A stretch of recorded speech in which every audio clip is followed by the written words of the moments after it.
एक साधारण पत्थर में प्रकट हुए भगवान। हम जब भक्त नामावली का गान करते हैं तो उसमें सिलपिल्ले बाई जी का स्मरण आता है। सुत विष दियो पूजी सिलपिल्ले भक्ति रसीली पाई। ये कथा उन्हीं सिलपिल्ले बाई जी की है। एक थी राजकुमारी और दूसरी एक जमींदार की पुत्री, दोनों में मित्रता थी। एक दिन राजा के यहाँ भगवत प्रेमी महात्मा आए। राजा स्वयं संत सेवी थे। उनके यहाँ महात्मा जन आते रहते थे। महात्माओं का कार्य ही होता है निरंतर अपने प्रभु की सेवा और सुमिरन में मग्न रहना। उन संत के पास भगवान का शालिग्राम स्वरूप था, जिसकी वे भावपूर्वक सेवा कर रहे थे, और वो दोनों बालिकाएं उन्हें श्रद्धा से देख रही थीं। उनके मन में आया, ऐसे ही हम भी ठाकुर जी की सेवा करेंगे। संत भगवान कई दिन वहां रुके। रोज सेवा, कीर्तन और कथा होती रही।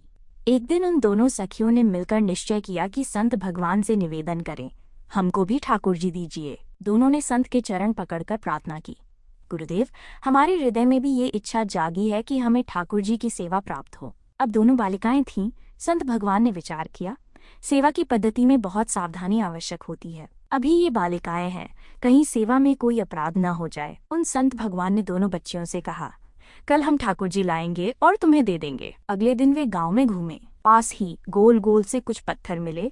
उन्हें उठाकर लाए और कहा, लो, ये तुम्हारे ठाकुर जी हैं। दोनों बच्चियों ने दृढ़ विश्वास किया कि गुरुदेव ने जो दिया है वही हमारे भगवान हैं। उन्होंने उन पत्थरों को ही भगवान मानकर अपने हृदय से लगा लिया। अब एक जमींदार की पुत्री थी और दूसरी राजकुमारी। उन्होंने स्वर्ण के सिंहासन बनवाए और अपने ठाकुर जी को उस पर विराजमान किया। गुरुदेव ने उनके ठाकुर जी का नाम रखा सिलपिल्ले ठाकुर। दोनों बालिकाएं सिंहासन पर ठाकुर जी को स्थापित कर उनकी आराधना करती रहीं। प्रभु के प्रति उनका भाव निरंतर बढ़ता गया और ठाकुर जी का नाम जप उनके जीवन का अंग बन गया।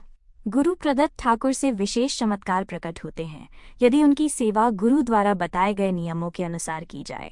सिलपिल्ले बाई का विवाह। जब ये सखियां बड़ी हुईं तो उनके विवाह की चर्चा होने लगी। सिलपिल्ले बाई अर्थात राजकुमारी का विवाह एक राजकुमार से तय हुआ और विवाह संपन्न हो गया। जब उन्होंने अपने माता पिता से विदाई ली तो अपने ठाकुर जी को, जो सिंहासन पर विराजमान थे, एक सुंदर पेटी में रखकर अपनी गोद में ले गईं। उनका हृदय भीतर ही भीतर जल रहा था। प्रभु, मैंने तो आपको ही अपना प्रीतम माना है। संसार के व्यवहार में ये व्यक्ति मेरा पति कहलाता है, परंतु मेरे हृदय के प्रियतम तो आप ही हैं। दो प्रीतम कैसे हो सकते हैं? मैंने तो आपको ही समर्पण किया है। इन्हीं विचारों में डूबी हुई वो बड़ी उदासी के साथ विदा हो रही थीं।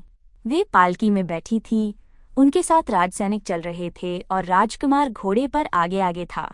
राजकुमार बार बार पालकी के समीप आता ये देखने के लिए कि उनकी नवविवाहिता राजकुमारी कैसी है, लेकिन हर बार उन्हें बहुत उदास देखता। ये देखकर उसके मन में ग्लानि होने लगी। रास्ते में एक नदी आई। राजकुमार ने सैनिकों से कहा, यहाँ थोड़ी देर विश्राम करेंगे। राजकुमारी की पालकी यहीं रखी जाए और आप सब कुछ दूरी पर खड़े रहें। राजकुमार सिलपिल्ले बाई से बात करना चाहता था, परंतु वो न तो उसकी ओर देखती न ही कोई उत्तर देती। वह अत्यंत सुंदर थीं। राजकुमार के मन में जलन होने लगी। आखिर ऐसा क्या है जो ये मुझसे बात तक नहीं कर रही? वो बार बार अपनी पिटारी खोलती और ठाकुर जी के दर्शन करती। नाम जप और सेवा के प्रभाव से अब वो सिल अर्थात पत्थर सिर्फ पत्थर नहीं रह गया था। उन्हें उसमें श्याम सुंदर भगवान की झांकी दिखने लगी थी। जब भी वे अपने सिलपिल्ले ठाकुर जी को देखती, उन्हें ललित त्रिभंगी श्री श्याम सुंदर की मनोहर मूर्ति दिखाई देती। उनका हृदय ठाकुर जी से अत्यंत आसक्त हो गया था। संपूर्ण प्रीति, संपूर्ण समर्पण। अब राजकुमार समझ गया कि सिलपिल्ले बाई और उसके बीच जो भी दूरी है, उसका कारण वही पिटारी है जो राजकुमारी की गोद में रखी है। उसने कुछ दासियों को बुलाया और कहा, इन्हें बातों में उलझाओ और वो पिटारी मुझे ला कर दो। वे दासियां प्रवीण और चतुर थीं। उन्होंने सिलपिल्ले बाई को विनोद भरी बातों और हंसी मजाक में उलझाने की कोशिश की, परंतु सिलपिल्ले बाई उदासीन बनी रहीं। फिर भी एक दासी ने धीरे से उनकी गोद से वो पेटी ले ली और राजकुमार को दे दी। राजकुमार ने कहा, यही तो वो चीज है जो हमारे और तुम्हारे बीच में बाधा बनी हुई है। ये कहकर उसने वो पेटी नदी में फेंक दी। अब जो पीड़ा सिलपिल्ले बाई के हृदय में उठी वो असहनीय थी। उनका हृदय तड़प उठा। वे अत्यंत व्याकुल हो गईं। राजकुमार ने तुरंत सैनिकों को आदेश दिया और सिलपिल्ले बाई को पालकी में बैठाकर महल ले गया। महल पहुंचकर सिलपिल्ले बाई बोली, यदि मेरे ठाकुर जी नहीं तो मैं भी नहीं। मैं आज से अन्न जल का त्याग करती हूँ। यदि ठाकुर जी मेरे समीप नहीं होंगे तो मैं अपने प्राण त्याग दूंगी। आज से एक भी बूंद पानी भी नहीं लूंगी। कैसे लूं? मैंने तो हरने वाला अपने ठाकुर जी को भोग लगाकर ही ग्रहण किया है, और अब मेरे ठाकुर जी को नदी में फेंक दिया गया है। ये मेरे लिए असहनीय है।